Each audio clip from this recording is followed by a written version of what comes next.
প্রতিবেশী তিন শ্রেণীর। কয় শ্রেণীর? আমার সাথে কথা বলুন। প্রতিবেশী কয় শ্রেণীর?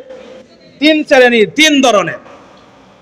এক শ্রেণীর প্রতিবেশী যার হক মাত্র একটা, আরেক শ্রেণীর প্রতিবেশী যার হক দুইটা, আরেক শ্রেণীর প্রতিবেশী যার হক তিনটা। তাহলে বলুন তো দেখি, প্রতিবেশী কয় ধরনের হলেন?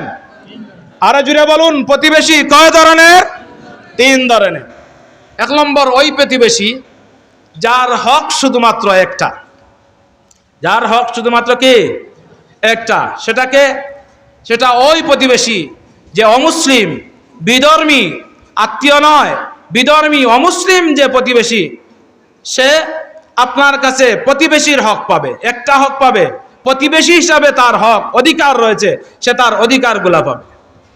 দুই নম্বর, ও প্রতিবেশী যে প্রতিবেশী আপনার প্রতিবেশী আবার মুসলমান, আবার কি মুসলমান প্রতিবেশী, সে দুইটা হক পাবে।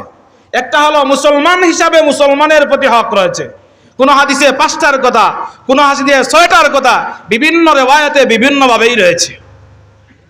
মুসলমান হিসাবে মুসলমানের একটা হক, এই হিসাবে এই হকও পাবে, আর প্রতিবেশী হিসাবে আরেকটা হক। তাহলে মোট কয়টা হক পায়? দুইটা হকের অধিকার হয়।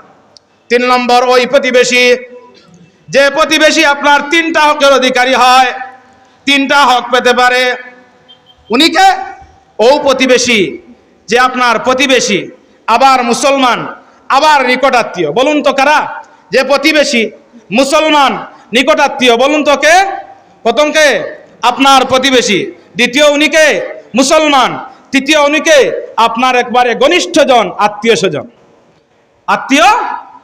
তাহলে তার প্রতি আপনার কয়টা হক? তিনটা।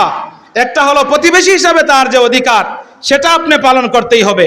দুই নম্বর, সে মুসলমান হিসাবে তার যে অধিকার, সেই অধিকারকে আপনি পালন করতে হবে, আদায় করতে হবে। তৃতীয়, সে আপনার নিকটাত্মীয়, এই নিকটাত্মীয় হিসাবে তার যে অধিকার, সেই অধিকারটুকু আপনি তাকে দিতে হবে। রাসূল করিম সাল্লাল্লাহু আলাইহি ওয়াসাল্লাম এক হাদিসের মধ্যে বলেছেন, সাদ ইবনে আবি ওয়াক্কাস রাদিয়াল্লাহু তাআলা আনহু রিওয়ায়াত,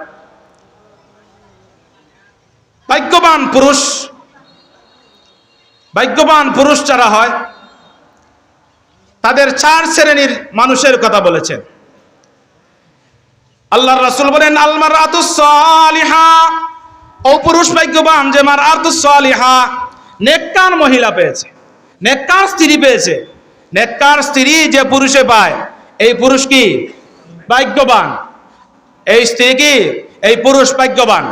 এরপরে হলো আল মাসকানুল ওয়াসি', প্রশস্ত বাসস্থান, বসবাসের জায়গা প্রশস্ত, এই মানুষটাও কি? ভাগ্যবান। এরপরে রাসূল করিম সাল্লাল্লাহু আলাইহি ওয়াসাল্লাম বলেছেন, আল জারুস সালিহ। আমাদের প্রতিবেশীর আলোচনা আছে না? আল জারুস সালিহ, নেককার